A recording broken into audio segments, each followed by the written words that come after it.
Students, how are you all. NCERT line by line series में हम पढ़ रहे हैं अभी ऑर्गेनिज्म एंड पॉपुलेशन, जिसमें पॉपुलेशन वाला पार्ट हमने बहुत बेहतरीन तरीके से कंप्लीट किया है, मजे में हंसते खेलते कंप्लीट किया है। लाइव से एग्जाम्पल उठा उठा करके डाले हैं ऐसे कि दिमाग में बिल्कुल सेट हो जाएगा, भूले नहीं भूलोगे आप। तो अगर वो लेक्चर नहीं देखा है तो जाके जरूर देख लो। एंड एग्जाम पास है तो एमसीक्यू सॉल्व करते जाना बेटा, इसको बिल्कुल भी स्किप नहीं करना। और अभी हम स्टार्ट करने वाले हैं पॉपुलेशन इंटरेक्शन, जो कि बहुत बहुत बहुत मजेदार टॉपिक है। हम ये समझेंगे कि कैसे लिविंग ऑर्गेनिज्म एक दूसरे के साथ मिल करके इतने अच्छे से रहते हैं, लड़ाइयां भी करती हैं, थोड़ी नोक झोंक भी होती है, लेकिन बहुत मजे से रहते हैं और अपनी स्पीसीज को बढ़ाते हैं। तो एनसीईआरटी की एक एक लाइन पढ़ेंगे, सिर्फ पढ़ेंगे नहीं, उसको एक्सप्लोर करेंगे, पोस्टमार्टम करेंगे उसका, और हमेशा की तरह किस तरह के क्वेश्चन आ चुके हैं और किस तरह के क्वेश्चन बन सकते हैं, मोस्ट एक्सपेक्टेड क्वेश्चन, वो हम कवर करते हुए जाएंगे। So let's get started. और लेक्चर को स्टार्ट करने से पहले अगर आपने अभी तक मेरे यूट्यूब चैनल को सब्सक्राइब नहीं किया है तो कर लो ना यार। एक बटन दबाने की वजह से आपको फ्री में मिल जाएगा बहुत सारा ब्रेन हैक, बहुत सारे बायोलॉजी के टिप्स एंड ट्रिक्स, और हंसते हंसते बायोलॉजी पूरी सीख जाओगे, कॉन्सेप्ट होगा बिल्कुल क्रिस्टल क्लियर। सो पॉपुलेशन इंटरेक्शन हम पढ़ने वाले हैं। Can you think of any natural habitat on Earth that is inhabited just by a single species?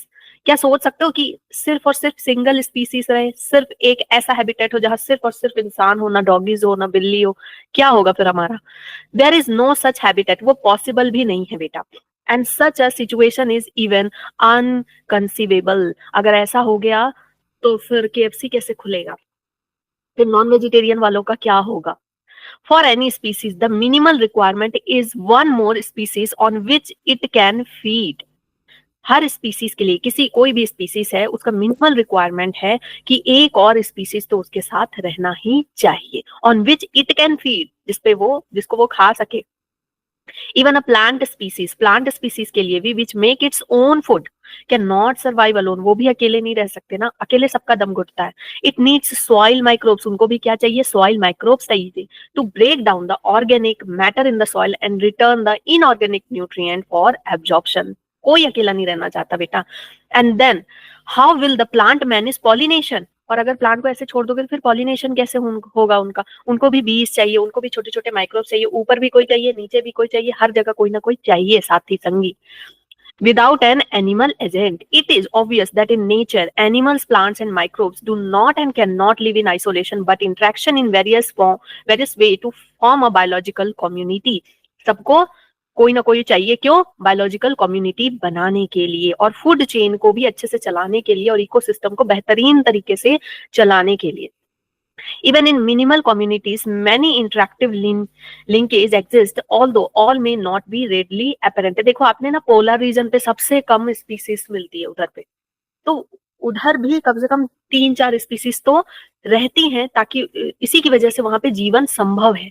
अगर वहां से स्पीसीज एक्सटिंक्ट होने लगे ना, और ज्यादा ठंड पड़ने लगे जिसको वो बिल्कुल बर्दाश्त ना कर पाए, या फिर गर्मी हो जाए सडन, तो वहां फिर लाइफ पॉसिबल नहीं होगा। इंटर स्पेसिफिक, अब देखो इंटरेक्शन की बात हो रही है, इंटरेक्शन मतलब मेल मिलाप। सो इंटर स्पेसिफिक होता है और इंट्रा स्पेसिफिक होता है। So inter specific interaction arise from interaction of population of 2 different species. Inter specific और इंट्रा स्पेसिफिक। इंट्रा स्पेसिफिक होता है स्पीसीज और स्पीसीज में, मतलब ह्यूमन और ह्यूमन के बीच कंपटीशन, गोट और गोट के बीच कंपटीशन, काऊ और काऊ के बीच कंपटीशन। लेकिन इंटर स्पेसिफिक इंटरेक्शन क्या होता है कि एक स्पीसीज और दूसरे स्पीसीज के बीच में क्या होना? इंटरेक्शन होना। दे कुड बी बेनिफिशियल, ये बेनिफिशियल हो सकता है, डिटर्मिनल हो सकता है, न्यूट्रल हो सकता है, ठीक है, किसी को बेनिफिट हो नहीं हो, टू अनदर स्पीसीज और बोथ। असाइनिंग प्लस साइन यहाँ पर दिया जा रहा है बेनिफिशियल इंटरेक्शन के लिए, नेगेटिव साइन दिया जा रहा है डेट्रीमेंटल के लिए, जिसको नुकसान हो रहा है, और 0 साइन दिया जा रहा है न्यूट्रल के लिए। Let us look all the possible outcome of interspecific interaction. Very very important ये चार्ट बेटा, ये चार्ट बहुत ज्यादा इंपॉर्टेंट है बेटा। पॉपुलेशन इंटरेक्शन बता रहा है कि 2 स्पीसीज साथ में रह रहे हैं, तो अगर दोनों को फायदा है, जैसे कि लाइकेन बनता ना, एल्गी और फंगी रहते हैं, माइकोबायंट और फाइकोबायंट, दोनों साथ में रहते हैं, दोनों को फायदा हो रहा है, मियाँ बीवी जैसे रह रहे, तू मेरे को न्यूट्रिएंट ला करके दे और मैं तेरे लिए खाना बनाती हूँ। तो दोनों अगर साथ में रह रहे हैं तो उसको क्या बोलते हैं? म्यूचुअलिज्म, म्यूचुअल अंडरस्टैंडिंग के साथ रह रहे, भाई तेरे को भी फायदा, मेरे को भी फायदा, ठीक है। तो जितने भी माइकोराइजा बन रहा है, लाइकेन बन रहा है, ठीक है, फिर राइजोबियम जो लिगुमिनस प्लांट के साथ रह रहे हैं, तो ये सभी क्या है, म्यूचुअलिज्म, जिसमें कि दोनों को फायदा है। तो जितने एग्जाम्पल आपके एनसीईआरटी में दिए हुए हैं वही आपको पढ़ने बेटा। ऐसे तो बहुत सारे एग्जाम्पल है, नेचर में देखने जाओगे तो तुमको अनलिमिटेड एग्जाम्पल मिलेंगे, लेकिन उतना हमको नहीं पढ़ना। सिर्फ और सिर्फ इस चैप्टर से, पॉपुलेशन इंटरेक्शन से यही आता है कि म्यूचुअलिज्म, कॉम्पिटिशन, प्रिडेशन, ये सब क्या है, उससे क्वेश्चन। और सबसे ज्यादा क्वेश्चन आता है एग्जाम्पल से, तो एग्जाम्पल हमको याद रखना है, तो हम याद करते हुए जाएंगे। फिर है कंपटीशन। देखो कंपटीशन में किसी का फायदा नहीं, महाभारत हुआ, किसी का फायदा नहीं, ठीक है। कंपटीशन में दोनों को नुकसान होगा। क्यों?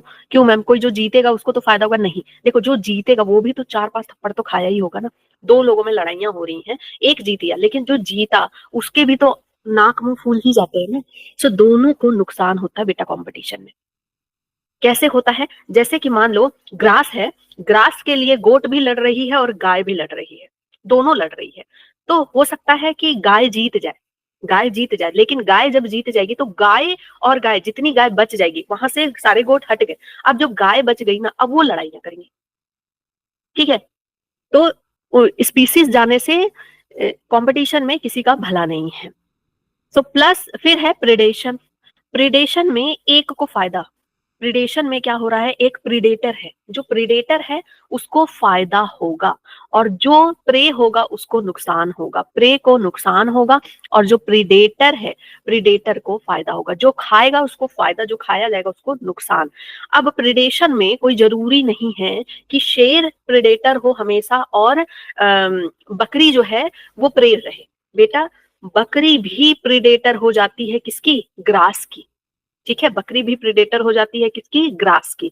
तो बकरी पे ज्यादा दया नहीं करना है, क्योंकि वो भी प्रीडेटर है ग्रास की। तो इसमें क्या हो गया, क्योंकि सास भी कभी बहू थी, इसका मतलब कि प्रे भी कभी प्रीडेटर था, बकरी भी कभी क्या थी? प्रीडेटर थी। उसने भी घास को खाया, उसने भी घास पे दया नहीं की, घास इतनी मेहनत से उगा, उसने भी घास पे दया नहीं किया, तो वो भी क्या था, कभी प्रीडेटर था और आज वो प्रे बन गया।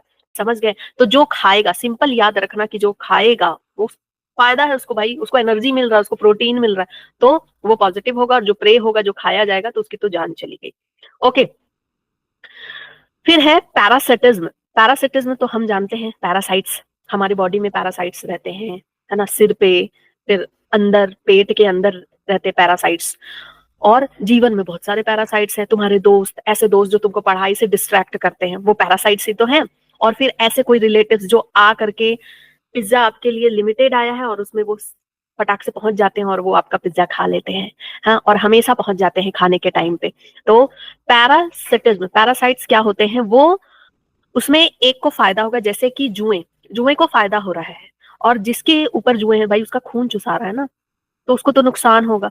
तो पीपी वाले दोनों में एक को फायदा होगा, एक को नुकसान। पीपी वाले में दोनों में एक को फायदा होगा, एक को नुकसान, याद रखना, ठीक है। पीपी वाले में दोनों में एक को फायदा होगा, एक को नुकसान होगा। तो जो पैरासाइट है, पैरासाइट को फायदा होगा बेटा यहाँ पे, जो न्यूट्रिएंट लेगा। और किससे न्यूट्रिएंट लेगा? होस्ट से न्यूट्रिएंट लेगा, ठीक है। तो होस्ट को होगा नुकसान। फिर है कॉमेंसलिज्म। और पता है पैरासाइट ना कभी भी अपने होस्ट को मतलब मार नहीं डालते हैं। जैसे जुएं हैं या लीचेस हैं, कुछ भी है बॉडी में, अगर कोई कीड़े हैं या ऊपर जुएं ही हैं, तो वो कभी भी अपने होस्ट को नहीं मारते, ताकि उनको जीवन भर ना न्यूट्रिएंट मिलता रहे। ऐसे ही आपके आसपास जो पैरासाइट्स होते हैं ना, जो दोस्त या फिर रिश्तेदार, ऐसे पैरासाइट्स, वो आपको जान से नहीं मारते, वो आपको ताने देकर मारते हैं। वो आपके पैसे ले ले करके, धीरे धीरे आपका पैसा खा खा करके मारते हैं। Next is commensalism.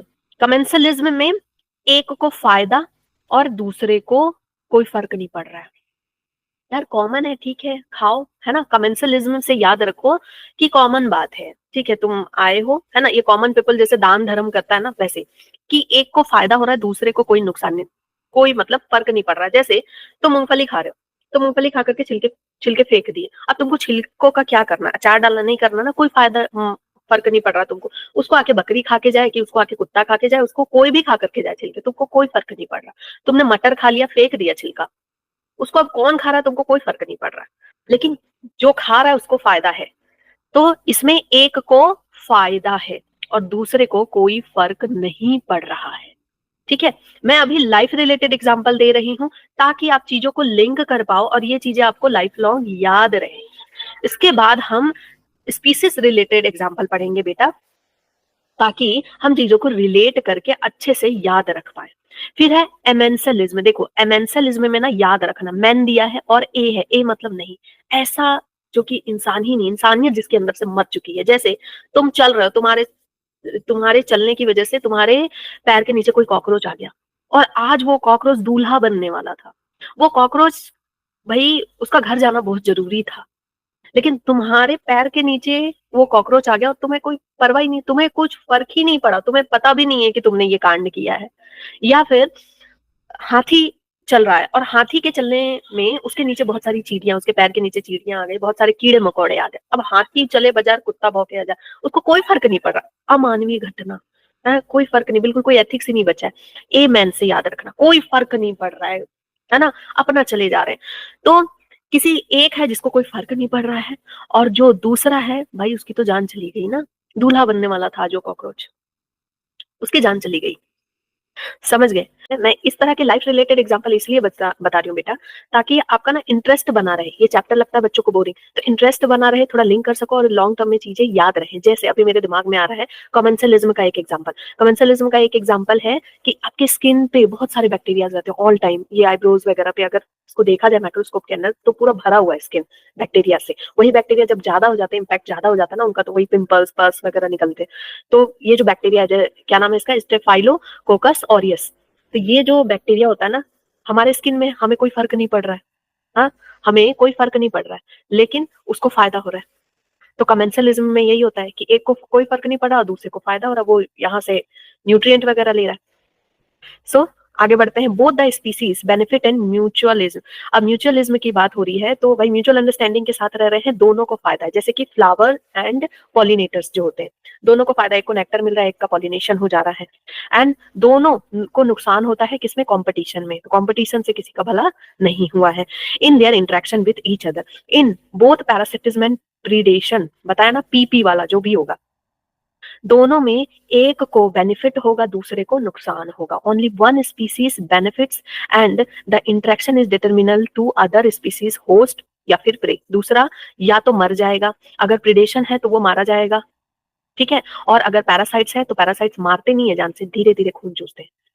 So the interaction where one species is benefited and other is neither benefited nor harm is commensalism. In amensalism, on the other hand, one species is harmed whereas the other is unaffected. एक harm हो रहा है और दूसरे को पता भी नहीं है।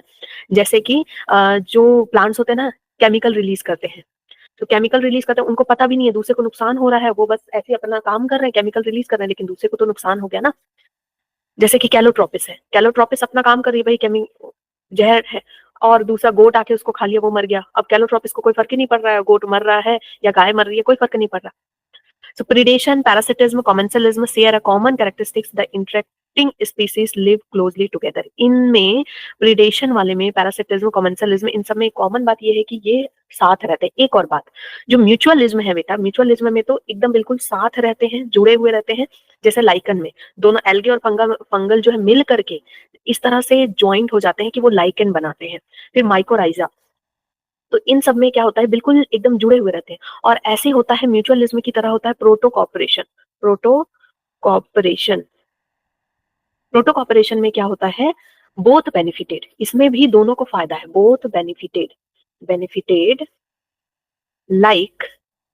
लाइक म्यूचुअलिज्म, दोनों को फायदा है म्यूचुअलिज्म की तरह, लेकिन बट दे लिव सेपरेटेड, ठीक है, separately, not like the mutualism. Mutualism में साथ साथ रह रहे हैं, लेकिन इसमें क्या है, सेपरेटली रहते हैं। जैसे कि फॉर एग्जांपल अगर मैं बताऊं, एग्जांपल के लिए प्लॉवर बर्ड, जिसको कि क्रोकोडाइल बर्ड भी कहा जाता है, प्लॉवर बर्ड जिसको कि हम क्रोकोडाइल बर्ड भी कहते हैं, क्रोकोडाइल बर्ड, ठीक है, ये प्रोटो कॉपरेशन में रहती है, ठीक है, विथ क्रोकोडाइल, क्रोकोडाइल, ये क्रोकोडाइल के साथ प्रोटो कॉपरेशन में रहती है, ठीक है।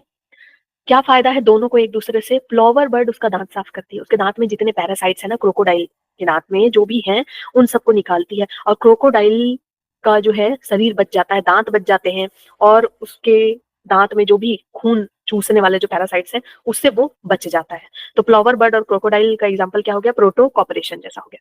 ठीक है, आगे बढ़ जाते हैं हम। वेट अ मिनट बेटू, बीच बीच में बाबू को देखते रहना, कहीं वो उठ के इधर ना आ जाए, गिर ना जाए। या लगा सकती हो तो लगा ही दो ताकि देखना ना पड़े,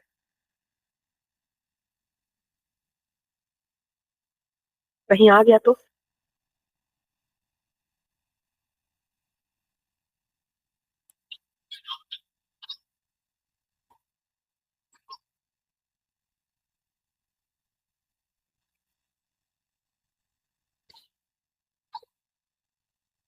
नेक्स्ट इज प्रिडेशन। सबसे पहला हम बात कर रहे हैं predation. What would happen to all energy. तो बेटा यहाँ ये जो है ना, ये चार्ट और साथ में ये बहुत इंपॉर्टेंट है, इसमें पूरा डेफिनेशन बताया है और आपको चार्ट दे सकता है कि किसमें पॉजिटिव होगा किसमें नेगेटिव होगा, फिल इन द ब्लैंक्स के फॉर्म में, या फिर पूरा का पूरा चार्ट आ जाएगा, कहाँ पॉजिटिव होगा कहाँ नेगेटिव होगा, या पॉजिटिव नेगेटिव दे देगा, इधर पूछेगा कॉमेंसलिज्म होगा म्यूचुअलिज्म होगा, क्या होगा। तो पूरा चार्ट याद होना चाहिए और ये पूरा याद होना चाहिए। ठीक है, और कितने तरह के इंटरेक्शन होते हैं ये पूछ देगा आपसे। So predation, what would happen to all the energy fixed by autotrophic organism if the community has no animal to eat the plant. इसमें कह रहा है कि अगर प्लांट को कोई खाने वाला नहीं होगा तो क्या होगा। You can think of predation as nature's way of transferring to high trophic levels the energy fixed by the plant. Energy जो प्लांट जो एनर्जी को फिक्स कर रही है उसको भाई नेक्स्ट ट्रॉपिक लेवल में भेजने के लिए नेचर का ये क्या है, एक इंटरेस्टिंग बहुत ही अच्छा वे है। और प्लांट पूरे भर ना जाए, प्लांट ही प्लांट भर जाएंगे तो प्लांट के बीच में भी कंपटीशन हो जाएगा। ज्यादा प्लांट जहां पे रहते हैं तो क्या होता है, सॉइल के लिए, वाटर के लिए, सनलाइट के लिए, सब चीज के लिए कंपटीशन होती है, तो प्लांट भी एक समय बाद फिर मर जाएंगे। So when we think of predator and prey, most probably it is tiger and the deer that readily come to our mind. But a sparrow, देखो जब भी predator और prey की बात होती है तो हमारे दिमाग में क्या आता है, टाइगर, डियर, लायन, काऊ, ये सब आता है ना। लेकिन यहाँ पे क्या कह रहा है एनसीईआरटी कि इनके अलावा स्पैरो, स्पैरो जो सीड खा रही है ना, ठीक है, वो भी एक प्रेडेटर है। वो भी क्या है, एक प्रेडेटर है, मतलब किसी प्रेडेटर से कम नहीं है वो। तो स्पैरो जो सीड को खा रही है वो भी एक प्रेडेटर है। Although animal eating plants are categorise, जो एनिमल ईटिंग प्लांट है जो हर्बीवोर्स हैं वो भी एक तरह से क्या है, प्रेडेटर है। In broad ecological context not very different from predator, ये भी प्रेडेटर से कोई कम नहीं है। अगर आपको यहाँ पे क्वेश्चन आता है कि हर्बीवोर्स आर प्रीडेटर, तो आपको लगेगा कि नहीं हर्बीवोर्स तो प्रे होते हैं, प्रीडेटर तो लायन होता है, तो बेटा गलत हो जाओगे। हर्बीवोर्स बर्ड्स जो हैं जो सीड खा रही हैं सभी के सभी क्या है, प्रीडेटर है। तो यहाँ से क्वेश्चन बन सकता है। Besides acting as conduits for energy transfer, conduits मतलब कि एक सीरीज सीरीज बोल दो या चेन बोलो, फूड चेन जैसे होता है ना, for energy transfer, energy transfer की चेन होती है फूड चेन। ठीक है, across trophic level predator play other important roles, predator का और भी अदर इंपॉर्टेंट रोल है। देखिए प्रे पॉपुलेशन अंडर कंट्रोल, देखो एनर्जी ट्रांसफर तो प्रीडेटर कर रहा है। अब यहाँ पे ना प्रीडेटर को आप खराब समझते हो तो प्रीडेटर के बारे में कुछ अच्छी बातें एनसीईआरटी बता रही है, इतना खराब मत समझो भाई प्रीडेटर को। देखो प्रीडेटर एक तो एनर्जी ट्रांसफर कर रहा है, दूसरा क्या कर रहा है, प्रे के पॉपुलेशन को कंट्रोल कर रहा है। But for predator pray species could achieve very high population densities, अगर प्रीडेटर नहीं होंगे तो प्रे जो है, प्रे का पॉपुलेशन बहुत ज्यादा बढ़ जाएगा। अगर जैसे नॉनवेज खाने वाले ना हो या फिर लायन ना हो तो डियर ही डियर बढ़ जाएंगे, डियर बढ़ जाएंगे तो वो ग्रासेस को खाएंगे, फिर ग्रासेस के लिए कंपटीशन होगी तो आपस में ही डियर लड़ाई करने लगेंगे। ठीक है, तो आपस में लड़ाई बचाने के लिए भाई बाहर वाले को किसी को विलन बनना जरूरी है, तो घर में कलह ना हो। But for the predator prey species could achieve very high population density and cause ecosystem instability, इससे क्या होगा, इकोसिस्टम इनस्टेबल भी हो जाएगा क्योंकि ग्रासेस भी नहीं बचेंगे ना, सारे के सारे प्रे ग्रासेस खाने लगेंगे। When certain exotic species are introduced into a geographical area, they become invasive and start spreading fast because the invaded lands does not have its natural predator. देखो इस तरह का कोई स्पीसीज आता है ना ज्योग्राफिकल एरिया में तो वो क्या है, बढ़ते जाता है। क्यों, एक्सोटिक स्पीसीज मतलब कि भाई वहां का कोई, उसका कोई खाने वाला प्रे नहीं है, सॉरी प्रीडेटर नहीं है उसको कोई खाने वाला, नया है। तो प्रीडेटर भी डर रहा है इसको खाए कि नहीं खाए, तो उसको कोई खाने वाला नहीं है, वो बढ़ते जा रहा है because the invaded land does not have it's natural predator, उसका कोई नेचुरल प्रीडेटर नहीं है। द प्रिकली पियर, जैसे कि for example this is very important बेटा, the prickly pear cactus introduced into Australia in the early 1920, 1920 भूत वाला था ना 1920, याद रखना। तो प्रिकली पियर कब आया था, 1920 में आया था। प्रिकली पियर क्या है, कैक्टस है। ठीक है, कहाँ आया था, ऑस्ट्रेलिया में आया था। ओके, हॉरर मूवी है ना। कॉज हैवॉक, ऑस्ट्रेलिया में बिल्कुल हैवॉक फैला दिया, ये मतलब बढ़ते ही जाता, मिलियंस ऑफ हेक्टर्स में इसने बिल्कुल ये जगह बना ली अपनी, तो फैलते ही जा रहा था, फैलते ही जा रहा था ये। क्यों? क्योंकि वहां पर उसका कोई कंट्रोल करने वाला प्रेडेटर नहीं था, उसको कोई खाने वाला नहीं था। लोग भाई जो भी प्रेडेटर होंगे, बाकी चीजों को खाने वाले जो हर्बीवोर्स होंगे, वो डर रहे होंगे, अब भाई कैक्टस को खाए तो खाए कौन? Finally the invasive cactus was brought under control only after cactus feeding predator.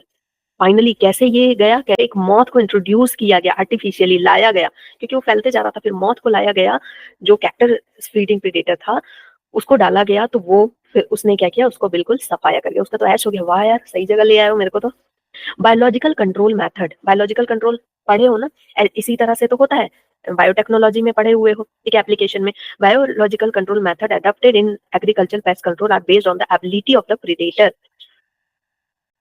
To regulate prey population.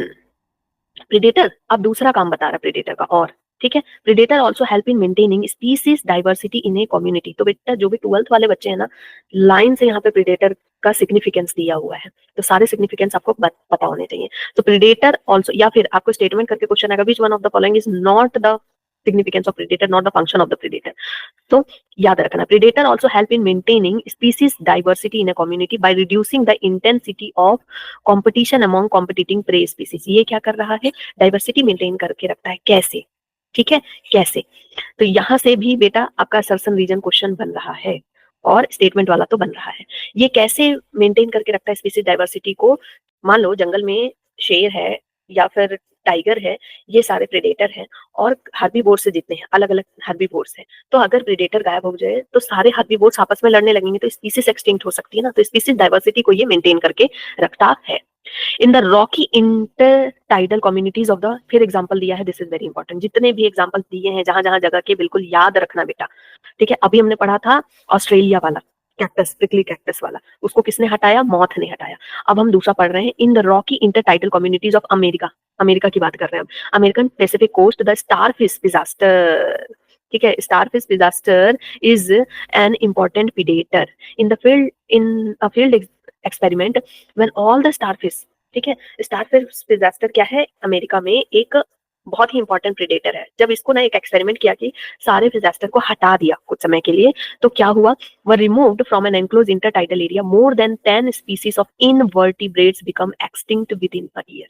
Starfish disaster invertebrates को ही खाती थी, लेकिन स्टारफिश डिजास्टर हट गई, प्रेडेटर हट गया, तो जो स्पीसीज थे, जितने भी इनवर्टिब्रेट्स थे, अब वो कॉमन रिसोर्स के लिए क्या करने लगे? वो जिस चीज को खाते थे उस कॉमन रिसोर्स के लिए झगड़ा करने लगे, तो एक्सटिंक्ट हो गया, आपस में लड़ कट गए, मर गए। इसीलिए घर में लड़ाई ना हो तो बाहर वाले विलन अच्छे होते हैं, बाहर का विलन उसको तो देख लिया जाएगा, है ना, because of interspecific competition, interspecific competition की वजह से। ठीक है, so if a predator is too efficient, predator अगर बहुत ज्यादा एफिशिएंट है and overexploit its prey, then the prey might become extinct. देखो प्रेडेटर ना बहुत स्मार्ट होते हैं, प्रेडेटर को पता होता है कि हमको एक ही दिन में सब कुछ नहीं खाना है। इंसान जैसे नहीं, इंसान अगर प्रेडेटर है तो बहुत खराब प्रेडेटर है। एनिमल्स बहुत ही चालाक है, समझदार है, वो उतना ही खाते हैं जितनी उनकी भूख होती है। इंसान जैसा नहीं कि एक ही दिन चिकन टिक्का भी खाएंगे, एक ही दिन लॉलीपॉप भी खाएंगे, एक ही दिन बिरयानी भी खाएंगे, सब खाएंगे एक ही दिन, एक ही दिन एग भी खाएंगे। लेकिन जो जानवर होते हैं उतना ही खाएंगे जितनी उनकी नीड है। So if a predator is too efficient and overexploit, अगर वो ओवर एक्सप्लॉइट करते हैं अपने प्रे को, तो प्रे क्या हो सकती है? एक्सटिंक्ट हो सकती है। द प्रेडेटर विल ऑल्सो, अगर प्रे खत्म हो गई तो प्रेडेटर भी एक्सटिंक्ट हो जाएगा लैक ऑफ फूड की वजह से। इसीलिए this is the reason why predator in nature are prudent, बहुत चालाक है, बहुत चालाक है। लेकिन हम जो प्रेडेटर है बहुत खराब है, हमारा लालच खत्म ही नहीं होता, हमारा ग्रीड खत्म नहीं होता है। सो ये बेटा असर्शन रीजन वाला क्वेश्चन यहाँ से बनता है। Prey species have evolved various defense to lessen the impact of predation. Prey species भी, ठीक है, इस प्रेडेटर तो प्रूडेंट है ही, चालाक है ही वो, और बहुत ही लिमिटेड खाते हैं, लेकिन प्रे भी, प्रे को भी नेचर ने इस तरह से बनाया है कि प्रेडेटर ज्यादा उसको खा ना सके। Prey species evolve various defence, इनमें बहुत सारे डिफेंस मैकेनिज्म है ताकि प्रेडेशन उनका ज्यादा कुछ ना बिगाड़ सके। सम स्पीसीज ऑफ इंसेक्ट्स, देखो यहाँ से इंपॉर्टेंट है, एक एक लाइन बेटा इस चैप्टर की इंपॉर्टेंट है, बस हमको याद करते जाना। Some species of insects and frog are critically coloured. देखो कुछ क्या कर लेते हैं, अब देखो यहाँ से क्वेश्चन बन रहा है कि how prey species defence themselves, या फिर प्रे स्पीसीज में क्या ऐसी खास बात है जिसकी वजह से प्रेडेशन उनका कुछ नहीं बिगाड़ सकते। ठीक है, various defence method of the prey species, ऐसे क्वेश्चन आ सकता है। ठीक है, तो क्या क्या है यहाँ से क्वेश्चन बन रहा है बेटा आपका, तो पहला क्या है, कैमोफ्लाग कर सकते हैं। कैमोफ्लाग का मतलब क्या है कि अपने, कैमोफ्लाग का मतलब होता है कि mix with environment, mix with environment, environment, या फिर mix with background, background colour. Background का कलर जैसा ना उसके जैसा, अगर ग्रीन कलर है तो वैसे ग्रीन बन जाओ, दिखेगा ही नहीं, है ना एक बार में। जैसे कुछ लिजर्ड को देखोगे कि बिल्कुल टहनी जैसी होती है ना उसके ऊपर, ऐसे तो लगेगा कि कभी आप हाथ डाल लो तो बिल्कुल हड़बड़ा जाती है, तो आपको लगेगा कि ये तो टहनी थी। या फिर फ्रॉग जो है वो अपने एनवायरनमेंट के साथ ग्रीन में ग्रीन मिक्स हो जाता है। और एक होता है मिमिक्री बेटा। मिमिक्री और कैमोफ्लाग में अंतर है। मिमिक्री मतलब कि किसी की नकल उतारना, मिमिक्री मतलब कि किसी की नकल दूसरे ऑर्गेनिज्म के जैसा बन जाना, ठीक है। मिमिक्री मतलब कि act like, act like other organism, other organism, उसकी तरह बन जाना या उसकी आवाज निकालना ताकि दूसरे डर जाए। इसका एग्जांपल हम पढ़ते हैं। To avoid being detected easily by the predator, some are poisonous and therefore avoided by the predator. The monarch butterfly is highly distasteful to its predator bird, ठीक है, because of a special chemical present in its body. Interestingly, the butterfly acquires this chemical during its caterpillar. देखो जो monarch butterfly है, monarch butterfly ना बहुत ही distasteful होती है। क्यों डिस्टेस्टफुल होती है? देखो ये प्रे है और प्रे क्या करे, डिफेंस मैकेनिज्म निकाल रही है। तो ऐसे ही डिफेंस मैकेनिज्म में एक मोनार्क बटरफ्लाई है बेटा, ये क्या करती है, ये क्या करती है, ये बहुत ही गंदा, मतलब इसका टेस्ट होता है। ये इसके अंदर ये टेस्ट कहाँ से आया? स्पेशल केमिकल की वजह से, केमिकल की वजह से। और ये केमिकल कहाँ से आया? ये जब कैटरपिलर स्टेज में होती है ना, कैटरपिलर स्टेज में होती है तो ये फीड करती है, ठीक है, ये फीड करती है वीड को। और जो वीड होता है उस वीड में वो केमिकल होता है। तो कैटरपिलर स्टेज में ना इसको कोई नुकसान नहीं होता इस वीड को खाने से, लेकिन ये इतनी कड़वी हो जाती है अंदर से, इतना गंदा टेस्ट हो जाता है कि फिर बर्ड्स उसको नहीं खाते, ठीक है। So chemical present in its body. Interestingly, the butterfly acquires this chemical during its caterpillar stage by feeding on a poisonous weed. कब खाती है? कैटरपिलर स्टेज में खा के, यही वीड को खा खा करके ये बड़ी होती है। तो for plants herbivores are the predator. Plants के लिए herbivores क्या है? प्रेडेटर है। Nearly 25% of all insects are known as phytophagons. ठीक है, फाइटोफैगस मतलब कि प्लांट को खाने वाले। फाइटो मतलब बेटा क्या हो गया? फाइटो मतलब, फाइटोफैगस, इसको याद नहीं करना है, समझना है। फाइटो का मतलब क्या है? प्लांट। फाइटो मतलब प्लांट। और फैगस का मतलब क्या हो गया? ईटर, है ना, फैगस मतलब ईटर। तो कितने परसेंट? 25%। 25% इंसेक्ट्स फाइटोफैगस होते हैं। ज्यादातर इंसेक्ट्स ही तो लग जाते हैं ना प्लांट्स पे, हम दवाइयां छिड़कते रहते हैं। The problem is particularly severe for plants because unlike animal they can not run away from the predator, ठीक है। ये भागती नहीं है, unlike animals they can not run away from their predators. Plant therefore have evolved, and अब plant ने इनके लिए क्या किया है, ठीक है, प्लांट ने इनके लिए कुछ अलग चीजें निकाली है कि भाई तुम हमेशा मेरे में चिपके रहोगे, आकर के मुझे खाते रहोगे। तो plants have evolved and antagonising variety morphological and chemical defence against herbivores. तो हर्बीवोर्स के लिए प्लांट ने कुछ निकाला है। क्या निकाला है? पहले तो थॉर्न्स, ठीक है, थॉर्न्स अकासिया एंड कैक्टस में। और हमको पता है बेटा कैक्टस में स्पाइन्स होते हैं, थॉर्न्स नहीं। जो लीव्स होते हैं वो स्पाइन्स में बदलते हैं ना। थॉर्न्स, थॉर्न्स बेटा किसमें होगा? रोज, रोज में होता है ना थॉर्न्स, ठीक है। Acacia are the most common morphological means of defense. Many plant produce and store chemical that make herbivores sick. बहुत सारे प्लांट्स कुछ ऐसे केमिकल निकालते हैं जिससे कि herbivores सिक हो जाते हैं, जैसे कि कैलोट्रोपिस, मैंने पहले ही बताया आपको, ठीक है। When they eat and inhibiting feeding or digestion, disrupt its reproduction or even kill them, ठीक है। कौन है? Calotropis, Calotropis. Growing in abundant field, बिल्कुल भरा रहता है लेकिन इसको कोई खाने वाला नहीं, और जिसको कोई खाने वाला नहीं उस वो शिवजी पे चढ़ता है। याद रखना, कैलोट्रोपिस शिवजी पे चढ़ता है ना। So the plant produce highly poisonous cardiac, इससे होता क्या है बेटा? कार्डियक ग्लाइकोसाइड्स प्रोड्यूस करते हैं। That is why you never see any cattle goats browsing on this plant, ठीक है। तो यहाँ से आपका सर्सन रीजन बन रहा है कि कैटल और ये जो है कैटल गोट्स इसको क्यों नहीं खाते कैलोट्रोपिस को, क्योंकि ये क्या प्रोड्यूस करता है? Highly poisonous cardiac glycosides produce करता है विच में kill them. So a wide variety of chemical substance that we extracted from plant on a commercial scale. Plants और भी chemical release करती हैं, लेकिन उनको क्या पता कि इंसान इतना ग्रीडी है कि उन केमिकल्स का भी कुछ ना कुछ अच्छा उपाय निकाल लेगा। जैसे निकोटीन प्रोड्यूस करता है, कॉफी, कैफीन, क्वानिन, इन सबको हम खाते हैं ना, यूज करते हैं। निकोटीन भाई यूज करते हैं, कैफीन हमारा फेवरेट, वो तो अपने डिफेंस के लिए, उसको लग रहा है हम अपना डिफेंस कर रहे हैं, लेकिन हम उसमें उसमें भी मजे ले रहे हैं। क्विनिन ये मलेरिया में यूज होता है। स्टाइकनिन, स्टाइकनिन जो है हेडेक में यूज होता है। हेडेक, हेडेक अगर है या मेमोरी लॉस है, वो तो नहीं कि किसी की मेमोरी लॉस, मेमोरी लॉस है, कंफ्यूजन है, किसी को कंफ्यूजन है, उसमें स्ट्राइकनिन दिया जाता है। तो बिना ऐसे सोचे समझे ऐसे नहीं ले लेना, ये डॉक्टर के कंसल्ट में दिया जाता है, इसका डोज लिमिटेड होता है। क्विनिन ये मलेरिया के लिए, मलेरिया के लिए। ओपियम पता ही है, पढ़े हो ह्यूमन हेल्थ एंड डिजीज में। Are produce by them actually as defence against grazer and browsers. Now competition, competition ठीक है, बहुत कुछ पढ़ा हमने प्रीडेटर और प्रे के बारे में, अब कंपटीशन की बात करते हैं।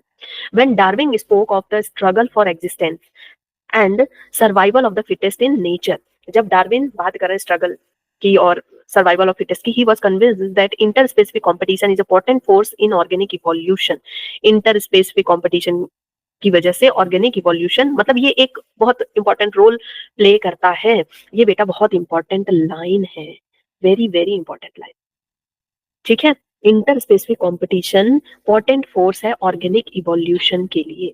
It is generally believe that competition occur when closely related species compete for the same resources that are limiting, ठीक है। ये जनरली बिलीव किया जाता है कि कंपटीशन, कंपटीशन कहाँ होता है, एक ही, जिस कंपटीशन उन्हीं के बीच में होगा जो एक ही चीज चाहते हैं, एक ही लड़की को चाहते हैं दो लड़के, तो उनके बीच में कंपटीशन होगा। तुम जैसे नीट की सीट चाहते हो जितने भी लोग, तो तुम्हारे बीच में कंपटीशन होगा, ठीक है। जो आईएएस की सीट चाहता है उनके बीच में कंपटीशन होगा, तुम थोड़ी आईएएस वाले के साथ कॉम्पीट करने जाओगे, ठीक है। तो वैसे ही कंपटीशन उसी के लिए, उन्हीं के बीच होता है जिनको कॉमन रिसोर्स चाहिए, और वो लिमिटेड होना चाहिए। But this is not entirely rule. Firstly totally unrelated species could also compete. अब कह रहा है कि ये पूरी तरह से ट्रू नहीं है, अनरिलेटेड स्पीसीज भी कम्पीट करते हैं, कोई लेना देना नहीं है, अनरिलेटेड है लेकिन फिर भी ये कम्पीट करते हैं, लेकिन सेम रिसोर्स है ना, अनरिलेटेड है लेकिन सेम रिसोर्स है इनका। जैसे जैसे मान लो कि बर्ड्स हैं, हर्बीवोर्स हैं ग्रास के लिए, और कुछ बर्ड्स हैं, है ना, वो भी, उनको भी ग्रासेस चाहिए या फिर फ्लावर, कुछ ऐसा खाना है उनको, सेम चीज के लिए लड़ाई कर रहे हैं। जैसे बहुत अच्छा एग्जांपल यहाँ एनसीईआरटी में दिया हुआ है। फॉर इंस्टेंस इन सम, ये भी इंपॉर्टेंट है बेटा, इन सम सैलो साउथ अमेरिकन लेक्स में क्या होता है, फ्लेमिंगोज, ठीक है, फ्लेमिंगोज आ जाती है, विजिटिंग फ्लेमिंगोज, ठीक है। कहाँ पे आती है, साउथ अमेरिकन लेक्स में, ये बाहर से आ गई। Resident and resident fishes compete for their, अब जो फिशेस है वहां की वो खाती हैं जू प्लैंकटन, और जो फ्लेमिंगो है ये भी क्या खाते हैं, जू प्लैंकटन, दोनों क्या खाते हैं, जू प्लैंकटन। अब भाई रेसिडेंट फिशेस तो जू प्लैंकटन खा रहे थे, अब कहाँ से फ्लेमिंगो आ गए। अब दोनों स्पीसीज अलग है लेकिन दोनों का रिसोर्स क्या है बेटा, कॉमन है, ठीक है। दोनों का रिसोर्स क्या है, कॉमन है। जैसे इंडिया के लोग सीट के लिए मान लो लड़ रहे हैं, अब बाहर से भी लोग आ जाए, विदेश से भी लोग आ जाए, भाई हमारे को अपने को नहीं पुर रहा था, तुम कहाँ से आ गए। सो जू प्लैंकटन के लिए रेसिडेंशियल फिश तो स्ट्रगल कर ही नहीं थी, बाहर से आगे कौन, flamingos. Sources need not to be limiting for competition to occur in interference competition. The feeding efficiency of one species might, देखो यहाँ पर क्या है, रिसोर्सेस कम हो सकता है कि रिसोर्सेज बहुत ज्यादा है, resources need not to be limited, बहुत ज्यादा जू प्लैंकटन है, बहुत ज्यादा रिसोर्सेस है, ठीक है, रिसोर्सेज की कमी नहीं है, लेकिन कमी किस चीज है, स्पीड की, स्पीड की कमी है। जैसे कि गैलापागोस आइलैंड में हुआ, ठीक है। गैलापागोस आइलैंड में क्या हुआ बेटा, गैलापागोस आइलैंड में टॉर्टोइस थे और गोट वहां आ गए, इंट्रोड्यूस करा दिया गया गोट को। अब गोट आ गए तो गोट तो जल्दी जल्दी खा रहे हैं, हाँ फटाफट फटाफट। अब टॉर्टोइस बेचारा धीरे धीरे खा रहा है। कुछ समय में देखा गया कि टॉर्टोइस बिल्कुल वहां से एक्सटिंक्ट हो गए, वहां से चले गए। क्यों, वो धीरे धीरे खा रहे, जब तक वो सोचते थे कि हम यहाँ का ग्रास खाएंगे, वो धीरे धीरे चल के जाते थे, पता चला गोट वहां का खा चुके हैं। जैसे घर में आपके कोई कजन्स आ जाते हैं ना, पहले ही पिज्जा कम आया है, पहले ही समोसा कम आया है, ठीक है, या फिर मान लो कि समोसा बहुत ज्यादा आया है, समोसा है, भरपूर है, आपने सोचा आज तो मैं दबा के खाऊंगा, तभी बेल बजती है, बेल बजती है, आपका कजन आ जाता है, कजन पूरे फैमिली आ जाते हैं। वो क्या कर रहे हैं, उनकी स्पीड बहुत तेज है, फटाफट फटाफट, अरे हाँ, और आप कुछ बोल भी नहीं पा रहे हो, फटाफट, जब तक आप सोचोगे कि मैं प्लेट लेकर के आता हूँ निकालता हूँ, उन्होंने हाथ मार दिया और आपके लिए एक एक पीस ही बचा। तो वैसे ही ये काम करता है कि खाने को तो भरपूर है, लेकिन इंटरफेरेंस, उनकी फीडिंग एफिशिएंसी इतनी ज्यादा है, पचाने की एफिशिएंसी, अब तुमको लग रहा है यार ये इतना पचा कैसे ले रहा है, हाँ? दूसरे का खाने का आदत है बेटा छीन के। So feeding efficiency of one species might be reduced due to interfering and inhibitory presence of the other species. और दूसरा क्या हो जाता है कि फीडिंग एफिशिएंसी आपकी घट जाती है, यार ये खा रहा है, आपका दिमाग वहीं पे खराब होना शुरू हो जाता है और गुस्से में ना आप छोड़ भी देते हो, जाओ तुम ही खा लो। So feeding efficiency of one species might be reduced due to interfering, reduce हो जाता है एक का, and inhibitory presence of other species। ठीक है, even if resources are abundant, सब कुछ सही है, लेकिन एक की स्पीड इतनी ज्यादा है ना कि दूसरे का कम हो जाता है। Therefore, competition is best defined as a process in which fitness of one species, measured in terms of its R, intrinsic rate of increase, is significantly lower in presence of another species। Competition best defined है एक ऐसा process, यहां से question बनेगा, ठीक है। Competition का ये भी डेफिनेशन आपको याद रखना है। एक ऐसा प्रोसेस है जिसमें कि fitness of one species is significantly lower in presence of another species. Fitness एक स्पीसीज का कम हो जाता है दूसरे स्पीसीज के प्रेजेंस में। It is relatively easy to demonstrate in laboratory experiment as Gauss and other experiment ecologists did. When resources are limited, the competitive superior, देखो जब रिसोर्सेस लिमिटेड होते हैं ना, गॉस प्रिंसिपल था, गॉस ने कहा था ना कि जब लिमिटेड रिसोर्सेस हो तो जो एक सुपीरियर स्पीसीज होता है वही रहता है और जो इंफीरियर स्पीसीज होता है वो गायब हो जाता है वहां से। So when resources are limited, the competitively superior species will eventually eliminate the other species. तो ये बेटा गॉस प्रिंसिपल है, ठीक है, this is the Gause principle. आपको गॉस प्रिंसिपल लिख करके आ सकता है ये, बट देखो छुपा हुआ है, ये इतना इंपॉर्टेंट लाइन छुपा हुआ है। But evidence for such competitive exclusion occurring in nature is not always conclusive. Strong and persuasive circumstantial evidences does not exist however in some cases। हर जगह ऐसा नहीं होता है। The Abingdon tortoise in Galapagos Island become extinct within a decade after goats were introduced। जो अभी मैंने बताया कि tortoise जो है वो बिल्कुल extinct हो गई जब गोट को वहां इंट्रोड्यूस किया गया। apparently due to greater browsing efficiency of the goat। another evidence for the occurrence of competition in nature comes for what is called competitive release। a species whose distribution is restricted to a small geographical area because of the presence of competitive superior species is found to expand its distributional range dramatically when the competing species is experimentally removed। जो मैंने बताया वही same चीज दी हुई है कि जब उनको गोट को लाया गया तो उनकी एफिशिएंसी इतनी ज्यादा थी कि ये जब तक वहां जाते थे तब तक खत्म हो जाता था। तो धीरे धीरे ना एक तो इनकी एफिशिएंसी खत्म हो गई बिल्कुल, ठीक है, और दूसरा एक होता है ना कि स्ट्रगल वाली भावना और ये सारी चीजें आ जाना। Cornell elegant field experiment, this is also important. देखो फिर से एक एक्सपेरिमेंट दिया है, Cornell elegant field experiment showed that on the rocky sea coast of Scotland the larger and competitive superior barnacles जो है ना, ये वेल्स वगैरह के ऊपर भी घूमते रहते हैं ना, सो बर्नैकल्स स्टोन लाइक होते हैं ये barnacles। Balanus dominates the intertidal area and exclude the smaller barnacles Cathamelus from the zone। in general herbivores, ये important है बेटा कि किसने किसको हटाया था। बर्नैकल बैलेनस ने हटा दिया था, किसको रिमूव कर दिया था, कैलामेंथस को रिमूव कर दिया था। अब याद कैसे रखोगे कि बी पहले आता है तो बी जीत गया, बी पहले आता है मतलब बी जीता इसलिए बी पहले आता है। बर्नैकस बैलेनस ने रिमूव किया किसको, कैलामेंथस, उसकी एफिशिएंसी अच्छी रही होगी। In general, herbivores and plant appear to be more adversely affected by the competition than the carnivores। ठीक है, प्लांट और herbivores ज्यादा affected होते हैं than the carnivores। Now, फिर है Gauss competitive exclusive principle। देखो यहाँ भी दिया हुआ है, states that two closely related species, हाँ जो अभी मैंने बताया कि जो क्लोजली रिलेटेड स्पीसीज है अगर सेम रिसोर्स के लिए लड़ाई कर रहे हैं तो वो कभी भी साथ नहीं रह सकते। जैसे तुम और तुम्हारा दोस्त नीट के लिए ही पढ़ाई कर रहे हो तो कभी ना कभी तुम्हारे में झगड़ा या फिर मन में अंदर से ईर्ष्या जरूर होगी कि इसका नहीं हो मेरा हो जाए, चाहे कितनी अच्छी दोस्ती। so cannot coexist indefinitely and the competitively inferior one will be eliminated eventually। this is important। तो गॉस कॉम्पिटिशन एक्सक्लूसिव प्रिंसिपल को हमने समझ लिया नीट के सीट के द्वारा, समझ में आ गया कि सेम लिमिटेड रिसोर्स है, हम क्लोजली रिलेटेड है लेकिन साथ में कोएग्जिस्ट नहीं कर सकते भाई, नहीं कर सकते। This may be true if resources are limiting, ये किसके लिए है? जब रिसोर्सेस लिमिटिंग है but not otherwise. More recent study do not support such gross generalisation but about competition. While they do not rule out the occurrence of interspecific competition in nature, they point out that species facing competition might evolve mechanism that promote coexistence rather than exclusion। देखो इसमें कह रहा है कि हमेशा ऐसा नहीं होता है, कुछ ऐसे स्पीसीज होते हैं ना जो साथ में म्यूचुअल अंडरस्टैंडिंग कर लेते हैं कि ठीक है लिमिटेड है रिसोर्स, आधा तू खा, आधा मैं खाऊंगा, ये तेरा ये मेरा, ठीक है, साथ में मिल के रहेंगे, तो को एग्जिस्टेंस कर लेते हैं rather than exclusion। One such mechanism is resource partition। This line is very important। resource partition क्या होता है? resource partition तो जो limited resource है उसका partition करना, ये तेरा ये मेरा। If two species compete for the same resource, they could avoid competition by choosing, for instance, different times of for feeding। अब ये कैसे ऐसा कर सकते हैं भाई? सुबह मैं खाऊंगा, शाम में तू खा, जो भी प्लांट में निकलेगा, जो भी इंसेक्ट्स आएंगे, सुबह तू खा, शाम में मैं खाऊंगा, इस तरह से। तो इफ टू यहाँ पे कैसे कर रहे हैं? डिफरेंट टाइम्स ऑफ और डिफरेंट फॉरेगिंग पैटर्न, अलग खाने का अलग pattern. मैकअर्थर showed that 5 closely related species of warbler, इन्होंने किसके बारे में बताया? Warblers, living on the same tree.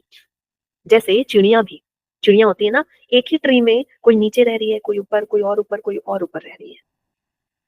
एक ही रिसोर्स क्या है? एक ही ट्री है, लेकिन सब आराम से मिलके रह रहे हैं, कोई दिक्कत नहीं है। Warbler living on same tree were able to avoid competition, avoid कर रहे हैं कंपटीशन को, एंड को एग्जिस्ट due to behavioural difference in their foraging activities. सब एक ही जगह पे रह रहे हैं, कोई नीचे में रह रहा है, कोई बीच में रह रहा है, कोई सबसे टॉप में रह करके पूरा देख रहा है, रक्षा कर रहा है सबकी, ठीक है, प्रेडेटर के बारे में बता रहा है, मतलब एक दूसरे को हेल्प भी कर रहे हैं और रिसोर्स का मजा भी ले रहे हैं। फिर है parasitism. Parasitism, considering that the parasitic mode of life ensures free lodging।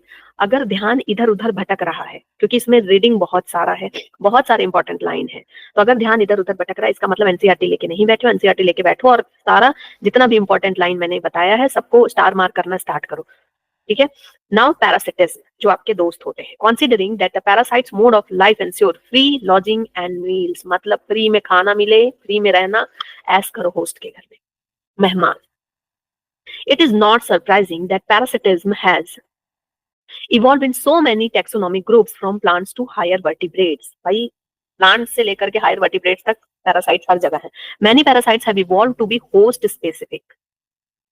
They can parasite only a single species of host। भाई होस्ट भी वो चुनते हैं कि यही मेरा होस्ट होना चाहिए और कोई दूसरा होस्ट नहीं हो सकता। In such a way that both host and parasite tend to co-evolve। That is, if the host evolves a special mechanism for rejecting or resisting the parasite has evolved mechanism to counteract and neutralize them। मतलब कि इस तरह से इनका याराना है कि अगर host उसको दूर भी भगाना चाहता है ना, दूर भगाने के लिए बहुत सारे तरीके निकालता है, तो पैरासाइट भी बहुत सारे तरीके निकालता है उसको न्यूट्रलाइज करने के लिए, काउंटर अटैक करने के लिए। जैसे इसका सबसे अच्छा एग्जांपल है ना मेहमान। हाँ, हम बहुत सारे तरीके अपनाते हैं कि मेहमान जो है, बोलते थे बाहर गए हैं हम यहाँ नहीं है अभी, हाँ इस तरह से, लेकिन वो भी तरीके अपनाते, सडन पहुंचेंगे, सरप्राइज देंगे, या फिर कुछ और तरीका निकालेंगे, जो चिपकू टाइप के मेहमान होते हैं। सो रिलेट कर पा रहे होगे, अभी किसी ना किसी मेहमान की याद आ गई होगी दिमाग में। तो ये काउंटरैक्ट एंड न्यूट्रलाइज करने की कोशिश करता है in order to be successful with the same host, क्योंकि भाई हमको तो वही होस्ट चाहिए, उसके यहाँ बढ़िया बढ़िया खाना है, बढ़िया बढ़िया न्यूट्रिएंट है, फ्रिज में भरा हुआ है सामान। So in accordance with their life style parasites evolved special adaptation. ठीक है, पैरासाइट्स भी बहुत एडेप्ट करते हैं, such as the loss of unnecessary sense organ, presence of adhesive organ. देखो इनके पास एडहेसिव ऑर्गन होते हैं, मतलब कि चिपकने वाले ऑर्गन, ठीक है, चिपकू होते हैं ये। अननेसेसरी सेंस ऑर्गन, ज्यादा सेंस ही नहीं करना, तुमको क्या दिक्कत हो रही है मुझे सेंस नहीं करना, तो ये ना अनसेंसिबल होते हैं। तुमको दिक्कत हो रही है, तुमको सोने में दिक्कत हो रहा है, तुमको खाने में दिक्कत हो रहा है, तुमको कहीं बाहर आने जाने में दिक्कत हो रहा है, उससे इनको कोई फर्क नहीं पड़ता। तुमको पढ़ने में दिक्कत हो रहा है, कोई फर्क नहीं पड़ता, ये आके बैठ गए तुम्हारे घर में तो बैठ गए। और suckers to cling on the host, और सकर्स भी होते हैं, मतलब ताने भी मारेंगे आपको बैठकर, पढ़ाई नहीं करता बेकार है, पढ़ने नहीं देंगे लेकिन कहेंगे कि पढ़ाई नहीं करता बेकार है, मेरे बच्चे को देखो। तो ऐसे बेटा पैरासाइट्स होते हैं, ठीक है, पैरासाइट्स होते हैं, ऐसे आपको एज्यूम करना है कि वो जो इस तरह का है ना वो पैरासाइट है, उसके पास सकर है, अननेसेसरी सेंस ऑर्गन नहीं है, और क्या है, एडहेसिव ऑर्गन है उसके पास। Loss of digestive system and high reproductive capacity. भाई इंसानों में ये अलग है, यहाँ लॉस ऑफ डाइजेस्टिव सिस्टम है ना, हमारे यहाँ बहुत ज्यादा जो मेहमान आते हैं उसका डाइजेस्टिव सिस्टम बहुत अच्छा होता है, हमारा खराब हो जाता है लेकिन उनका नहीं खराब होता है। So loss of digestive system उल्टा हो गया यहाँ पे। एंड हाई रिप्रोडक्टिव कैपेसिटी बढ़िया होती है इनकी, तो अपनी स्पीसीज बढ़ाते रहते हैं। So the life cycles of parasites are often complex. इनकी लाइफ साइकिल बहुत कॉम्प्लेक्स होती है। क्यों ये ऐसा करते हैं? मजबूरी है इनकी बेटा, मजबूरी है। पैरासाइट ये कहलाना नहीं चाहते और ये ऐसा करना नहीं चाहते, तो इनके पास न्यूट्रिएंट कहाँ से लाएंगे? तो मजबूरी है। जैसे कोई दोस्त आपसे पैसा मांगते रहता है और देता नहीं है, मजबूरी है उसकी, भाई पैसा नहीं है उसके पास। कोई मेहमान आके चिपक जाते हैं और जाते नहीं, मजबूरी है उनकी, बढ़िया खाना खिला रहे हो तुम उसको, मजबूरी है, वो जाएगा कैसे? तो पैरासाइट्स आर ऑफन कॉम्प्लेक्स, उनकी लाइफ बहुत कॉम्प्लेक्स होती है, involving one or two intermediate host or vectors to facilitate parasitisation of its primary host. The human liver fluke, a trematode parasite, depends on two intermediate host. अब ये दो intermediate host पे depend रहता है, snail and fish, to complete its life cycle. मतलब यहाँ पे आपको इसके बारे में थोड़ा सा पढ़ना है, ठीक है? इसके लाइफ साइकिल को, लिवर फ्लूक को, पूरा लाइफ साइकिल आपको थोड़ा सा पढ़ लेना। मैं यहाँ पे नहीं पढ़ा रही हूँ, वीडियो हो जाएगी बहुत लंबी, पढ़ लेना, ठीक है? मैं शॉर्ट्स बना दूंगी इसका। The malarial parasites need a vector. Malaria के बारे में हमको पता है, इसके बारे में भी ज्यादा पढ़ने। The malaria parasites needs a vector mosquito to spread to other host. Majority of the parasites harm the host. Majority जो पैरासाइट्स होते हैं वो हार्म करते हैं होस्ट को। They may reduce the survival, growth, reproduction of the host, reduce its population density. They might render the host more vulnerable to predation by making it physically weak. Physically weak बना देते हैं बिल्कुल, ठीक है? जैसे अगर पेट में कीड़े हो जाते हैं ना, तो वो क्या करते हैं, न्यूट्रिएंट ले रहे हैं और धीरे धीरे इतना वीक बना देते हैं, फिर उसके बाद परफोरेशन वगैरह कर देते हैं। Do you believe that an ideal parasite should be able to thrive within the host without harming it?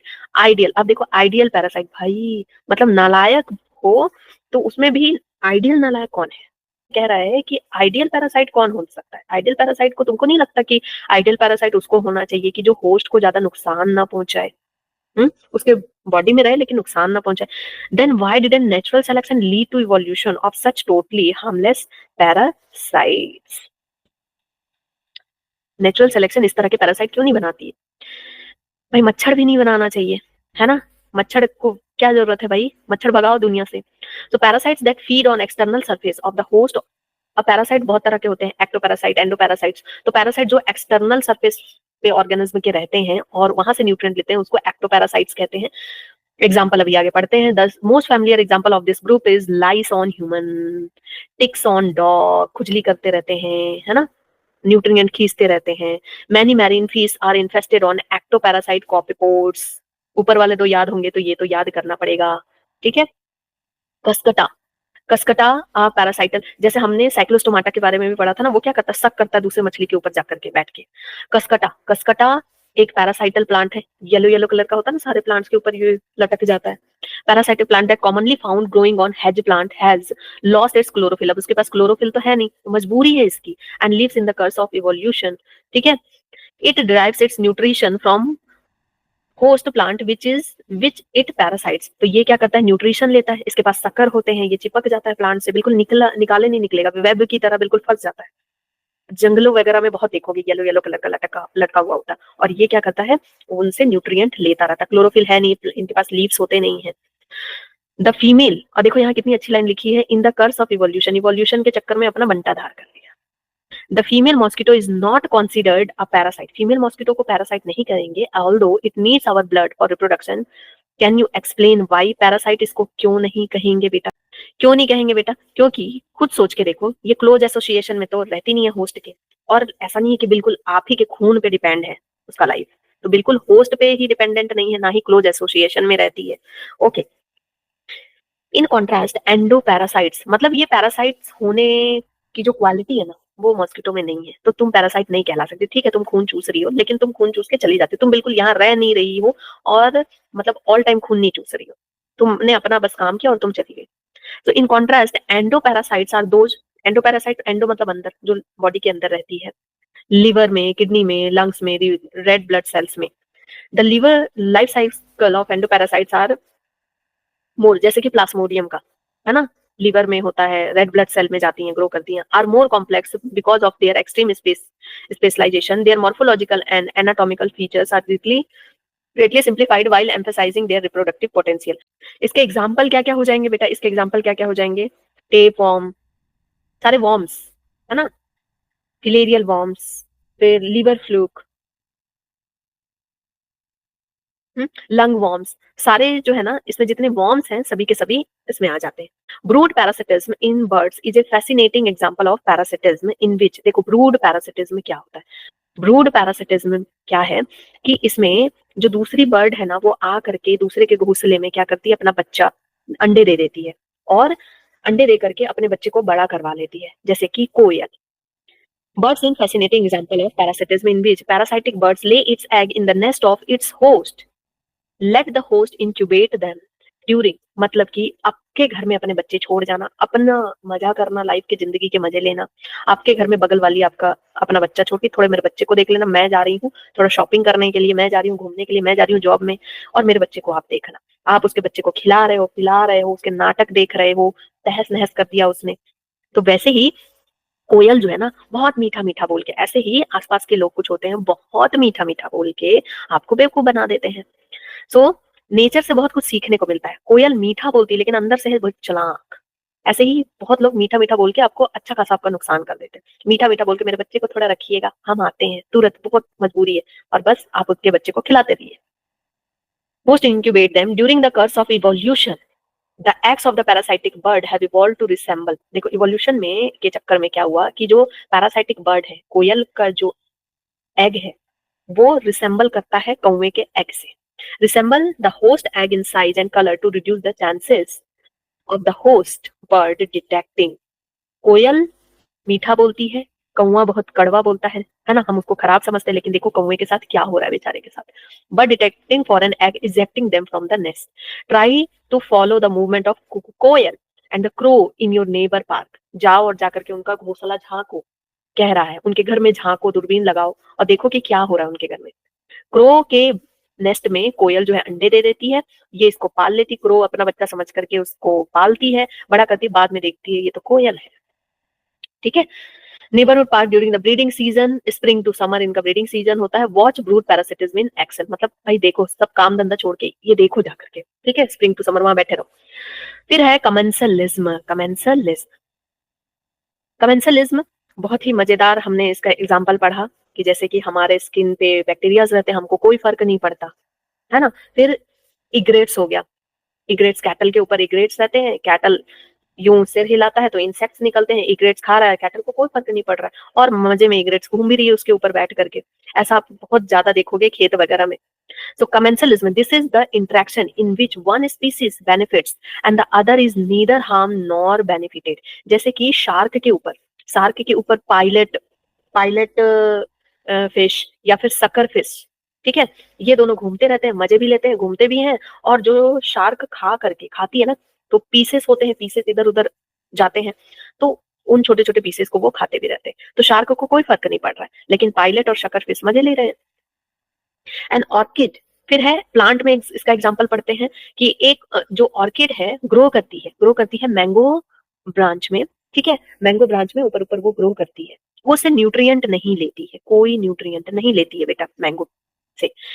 And the बर्नैकल growing on the blue, वो से मतलब कोई न्यूट्रिएंट नहीं लेती है, बस वो उसका सपोर्ट लेकर के, इसीलिए उसको ना हम पैरासाइट नहीं कहेंगे, वो उसके ऊपर ग्रो करती है मैंगो के ट्री के ऊपर, लेकिन वो सिर्फ सपोर्ट लेती है, ठीक है. लेकिन मैंगो को कोई फर्क नहीं पड़ा, क्योंकि वो उसको कोई नुकसान नहीं पहुंचा रही है, तो उसको कोई फर्क नहीं पड़ रहा है, और ऑर्किड को क्या हो गया, फायदा हो गया थोड़ा सा.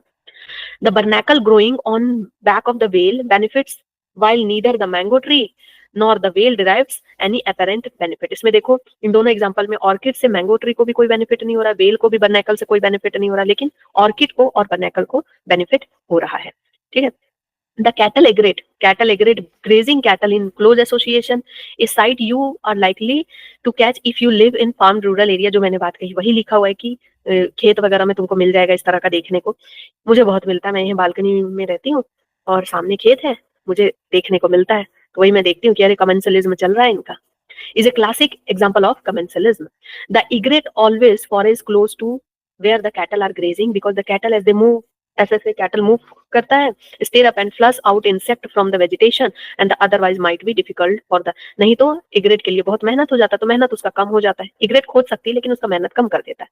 Another example of commensalism is the interaction between sea anemone, जिसके पास की स्टिंगिंग टेंटिकल्स है, सी एनेमोन के पास क्या है, स्टिंगिंग टेंटिकल्स है, क्लॉन फिश उसमें जाके छुप जाती है, क्लॉन फिश को बचाता है ये स्टिंगिंग टेंटिकल से, वो के वजह से क्लॉन फिश अपने प्रेडेटर से बच जाता है, ठीक है, तो वो रक्षा के लिए वहां चला जाता है। The fish get protection from predator which stay away from the stinging tentacles, ठीक है, यहाँ से क्वेश्चन बन रहा है क्यों रहती है साथ में सी एनेमोन और clown fish.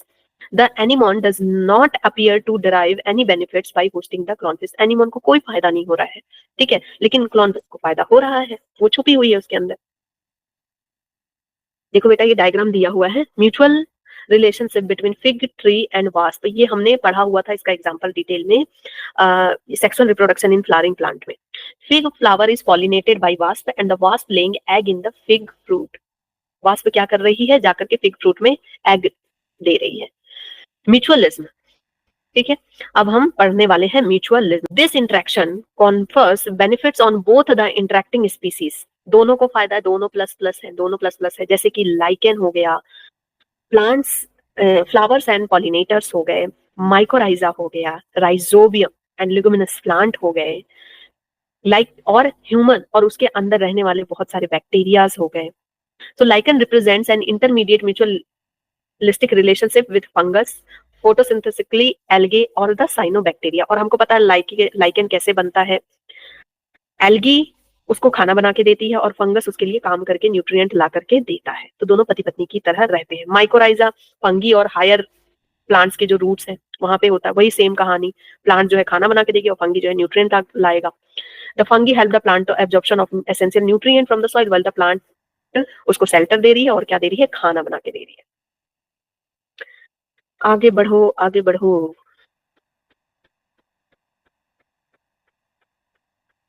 The most spectacular and evolutionary fascinating example, देखो इतना भारी भरकम वर्ड लिखा है कि सबसे मोस्ट स्पेक्टेक्युलर, चश्मा लगा के देखो, और evolutionary fascinating example of mutualism are found in plant animal relationship. Plant needs of animal for pollinating their flower and dispersing their seed, ठीक है, जो मैं अभी तक कह रही थी आपको। Animals obviously have to be paid fees for the service and the plant expect from them, plant offer rewards or fees in form of nectar, plant उनको नेक्टर देती है और एनिमल उनका काम करते हैं, पॉलिनेशन करते हैं। But the mutually beneficial system should be safe guard against cheater, कुछ जो है इनमें चीटर आ जाते हैं, ठीक है, नेक्टर निकाल लेते हैं लेकिन पॉलिनेशन नहीं करते, चीटर्स, हर जगह चीटर है, हर जगह चीटर है।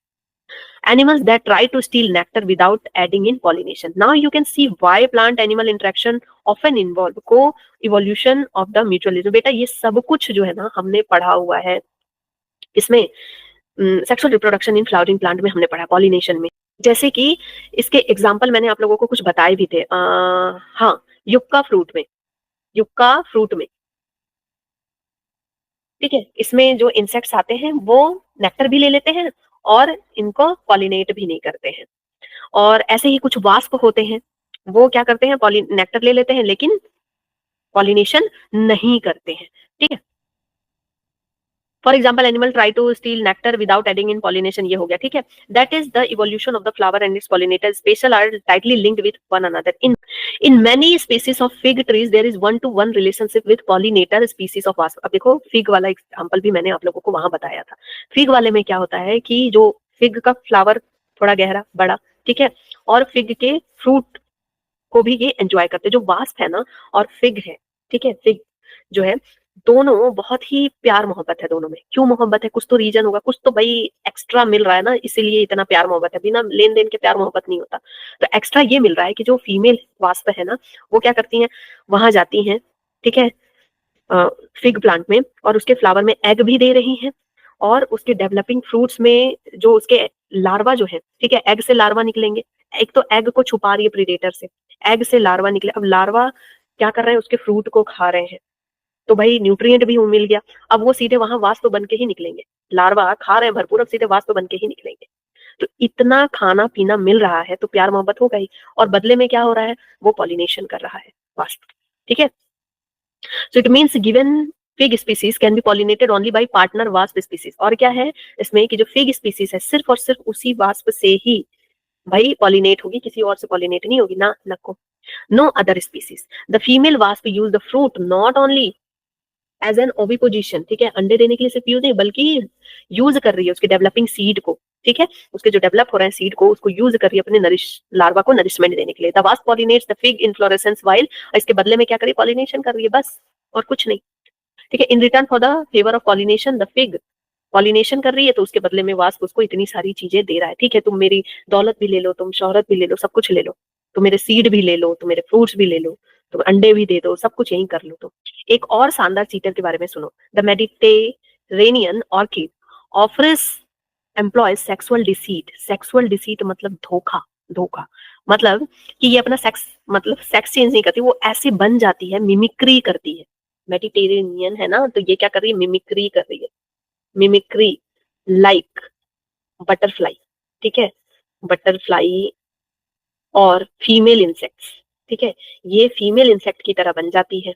तो जो पॉलिनेटर है वो अट्रैक्ट होके आते हैं कि जो मेल पॉलिनेटर वो अट्रैक्ट होके आते हैं कि ये फीमेल फीमेल फीमेल, और फिर वो उसके पास जाते हैं और उसका काम हो जाता है, वो पॉलिनेटेड हो जाती है, उसके पास जाते हैं, टच होते हैं, पॉलिनेशन हो जाता है, और वो बदले में कुछ देती भी नहीं है क्योंकि उसके पास कुछ है नहीं, तो देगी क्या। To get pollination done by a species of bee, ठीक है, one petal of its flower bear an uncanny resembles, एक पेटल जो होता है उसके फ्लावर का bear an uncanny resembles to the female of the bee in size colour marking the female bee is attracted to what it perceives as a female pseudo copulation, ठीक है, with the flower and during that वो pseudo कॉपुलेट्स मतलब कि pseudo मतलब false, कॉपुलेट्स मतलब copulation है ना, वो सोचता है कि लड़की वो है, फीमेल भी है, लेकिन वहां तो pseudo copulates हो जाता है with the flower and during that process is dusted with pollen from the flower when the same bee pseudo copulates with another flower भी ऐसी बनी हुई है, it transfer नलायक को एक बार में समझ में नहीं आया कि pseudo copulation चल रही है, it transfer pollen to it and thus pollinate the flower. Here you can see the how co-evolution how co-evolution operates. If the female bee a color pattern change even slightly for any reason during evolution, ठीक है, pollination success will be reduce. अगर female bee का colour बदल जाता है या फिर orchid का जो लीफ है उसका कलर ही बदल जाता है इवोल्यूशन में, तो बस हो गया सत्यानाश, फिर कोई नहीं आएगा तुम्हारे पास।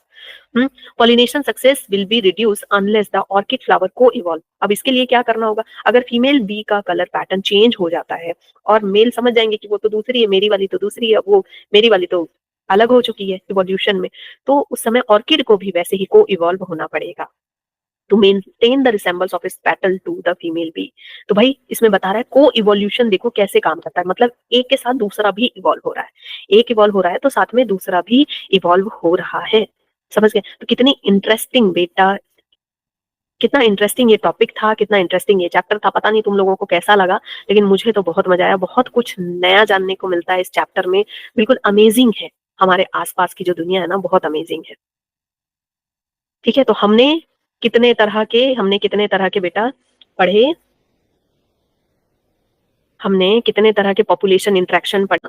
एक और बात बेटा, पॉपुलेशन इंटरेक्शन में इंटर स्पेसिफिक के साथ इंट्रा स्पेसिफिक इंटरेक्शन भी होता है, मतलब कि स्पीसीज का स्पीसीज के साथ भी इंटरेक्शन होता है, जो इसमें नहीं दिया उतना डिटेल में, लेकिन इसमें क्या होता है इंट्रा स्पेसिफिक में आता है कि फैमिली केयर, ठीक है। जैसे उसमें बहुत ही इंटरेस्टिंग बात है कि जो वुल्स होते हैं और डियर होते हैं, वो क्या करते हैं, जो अपने जो सरदार हैं, ठीक है, कम्युनिटी में ये लोग मतलब मिल करके रहते हैं, हर्ड में ट्रूप में रहते हैं, स्पीसीज सारे मिलकर रहते हैं तभी आगे बढ़ पाते हैं। तो ये क्या करते हैं, अपने सरदार की रक्षा करते हैं। अपन अगर कोई शेर आ गया तो चारों ओर सभी के सभी चारों ओर से हो जाएंगे और बीच में अपने सरदार को रख देते हैं। वुल्स में होता है, डियर में होता है ये सारी चीजें। फिर जैसे कुछ फिशेस भी ऐसा करती हैं प्रोटेक्ट करने के लिए, ठीक है, या फिर जैसे बीज करती हैं, है ना, वर्कर वगैरह प्रोटेक्ट करते रहते हैं रानी मधुमक्खी को, और रानी मधुमक्खी कुछ केमिकल रिलीज करती रहती है चेक करने के लिए, एंटी क्वीन कुछ केमिकल्स होती है उसको वो रिलीज करते रहती है। फिर जैसे इनके बीच में और क्या होता है कि बच्चे को बचाना, स्पीसीज जो है इंट्रा स्पेसिफिक में स्पीसीज के अंदर ही क्या करते हैं, बच्चे को बचाने के लिए ऊँट का डेवलप करना, फिर वुम्ब में रखना बच्चे को, फिर बच्चे को अपने मतलब मर्सुपियल्स जैसे होते हैं ठीक है, अपने साथ रखना। तो ये सारी चीजें जो है इंट्रा स्पेसिफिक इंटरेक्शन के आती हैं विद इन स्पीसीज। अगर मान लो आ जाता है क्वेश्चन, इसलिए मैंने बता दिया कि इंट्रा स्पेसिफिक इंटरेक्शन में क्या आता है, with in species. With in species, with in species कैसे रहते हैं, एक दूसरे की केयर करते हैं, पेरेंटल केयर होता है, फिर ये ट्रूप बना के, कम्युनिटी बना करके, मतलब साथ में रहते हैं, ग्रुप बना करके रहते हैं ताकि कोई खतरा ना हो, और खतरा होने पर एक दूसरे को बचाते हैं। फिर जैसे बीज का बहुत अच्छा एग्जांपल है, कुछ इंसेक्ट हमेशा साथ में रहते हैं। फिर काव वगैरह ये सब जो है ना, ग्रुप में रहना पसंद करते हैं। तो ये एक दूसरे को सपोर्ट करते हैं। ओके, सो पॉपुलेशन इंटरेक्शन में हमने कितने तरह का इंटरेक्शन पढ़ा बेटा? म्यूचुअलिज्म, ठीक है, competition, predator, parasitism, commensalism and amensalism. तो एम सी का स्क्वायर, पी का स्क्वायर और ए, ठीक है, या फिर ऐसे याद करो, माँ माँ, फिर सी का स्क्वायर, पी का स्क्वायर। ओके, कैसे भी करके आपको ये याद कर लेना है। कितने हैं? एम ए सी का स्क्वायर, 2 2 4 5 6, 6 इंटरेक्शन हमने पढ़ा है। म्यूचुअलिज्म का एग्जांपल कौन कौन सा है? सबसे आसान जो है वो कौन है? म्यूचुअलिज्म है। म्यूचुअलिज्म में एकदम साथ में रहते हैं, दोनों को फायदा होता है, और इसका एग्जांपल है सी एनिमोन और क्रैब। सी एनिमोन और क्रैब में भी होता है, क्रैब से उसको फूड मिल जाता है, सी एनिमोन उसको प्रोटेक्ट करती है। फिर उसके बाद आपका फ्लावर हो गया, फ्लावर एंड पॉलिनेटर हो गया, देन माइकोराइजा हो गया, देन लाइकेन हो गया, ठीक है, लेगुमिनस प्लांट, राइजोबियम, ये सब क्या हो गए? म्यूचुअलिज्म हो गए। फिर इंसान और इंसान के अंदर रहने वाले इंटेस्टाइनल बैक्टीरिया हो गए। कंपटीशन, कंपटीशन में दोनों को नुकसान है। कंपटीशन में आपको एग्जांपल नहीं दिया है, बहुत सारे प्रिंसिपल दिए हुए हैं, और बहुत सारे एग्जांपल दिए हैं कि जब रिसोर्सेस लिमिटेड हो और जब रिसोर्सेस अनलिमिटेड हो। इंटर स्पेसिफिक कंपटीशन और इंट्रा स्पेसिफिक कंपटीशन, दो अलग अलग स्पीसीज में कंपटीशन, और स्पीसीज और स्पीसीज के अंदर कंपटीशन। जैसे पेनिसिलियम का अगर दो स्पीसीज अगर ले लें तो एक गायब हो जाएगा, बर्नैकल्स ले लें तो जो सुपीरियर है वो रहेगा, बाकी दूसरा जो है एलिमिनेट हो जाएगा। तो अलग अलग तरह के इसमें प्रिंसिपल हमने पढ़े। फिर प्रिडेशन वाले में तो भाई कार्निवोर्स, हर्बीवोर्स, हर्बीवोर्स, ग्रासेस, ये सब हमने पढ़ लिया प्रिडेशन में। एंड देन पैरासिटिज्म, पैरासिटिज्म में बहुत सारे एग्जांपल हमने देखे, जैसे कि आपका कसकटा वाला हो गया पैरासिटिज्म में, लाइस हो गया, बहुत सारे वॉर्म्स हो गए जो हमारे अंदर रहते हैं। फिर कॉमेंसलिज्म की एक को फायदा हो रहा है, दूसरे को कोई फर्क नहीं पड़ रहा है, एग्रेट वाला एग्जांपल हो गया, कैटल एंड एग्रेट वाला एग्जांपल हो गया। फिर शार्क का एग्जांपल हो गया, एंड वेल बर्नेकल्स वाला एग्जांपल हो गया, ठीक है, शार्क के ऊपर जो पायलट फिश वगैरह रहते हैं कोई फर्क नहीं पड़ता है। फिर हमारे ऊपर जो बैक्टीरिया वगैरह रहते हैं हमें कोई फर्क नहीं पड़ता है। फिर एमेंसलिज्म, एक को नुकसान हो रहा है, जो एमेंसलिज्म में क्या है, जो केमिकल रिलीज कर रहे हैं, प्लांट्स जो हैं कुछ केमिकल रिलीज कर रहे हैं जिसको एलोमोन्स कहते हैं, प्लांट्स केमिकल रिलीज करते हैं जिसको हम क्या कहते हैं? एलोमोन्स, केमिकल रिलीज करते हैं जिसकी वजह से उनको नहीं पता। जैसे कि एग्जांपल कैलोट्रोपिस का हमने पढ़ा, कैलोट्रोपिस का, कैलोट्रोपिस, कैलोट्रोपिस की वजह से भाई उसको जो खाएगा वो मर जाएगा, पड़ रहा है। ट्रिक मैंने बता ही दिया है कैसे याद रखना है। तो आई होप कि सारी चीजें बिल्कुल क्रिस्टल क्लियर हो गई हैं और सेशन आपको अच्छा लगा है। सेशन थोड़ा भी अच्छा लगा है, do hit the like button. Like button दबाओगे मेरा चैनल भाई आएगा ऊपर, थोड़ा ऊपर आएगा तो मेरे को मोटिवेशन मिलेगी कि मैं थोड़ा रिसर्च करूं और अच्छे से पढ़ाऊं आप लोगों को। नहीं तो एवी एवी लगेगा कि बस पढ़ा दो, ठीक है। तो लाइक करो, कमेंट करो, शेयर करो, एंड टाटा बाय बाय। ध्यान रखो, मन लगा के पढ़ो, और इसके एमसीक्यूज जरूर कर लेना।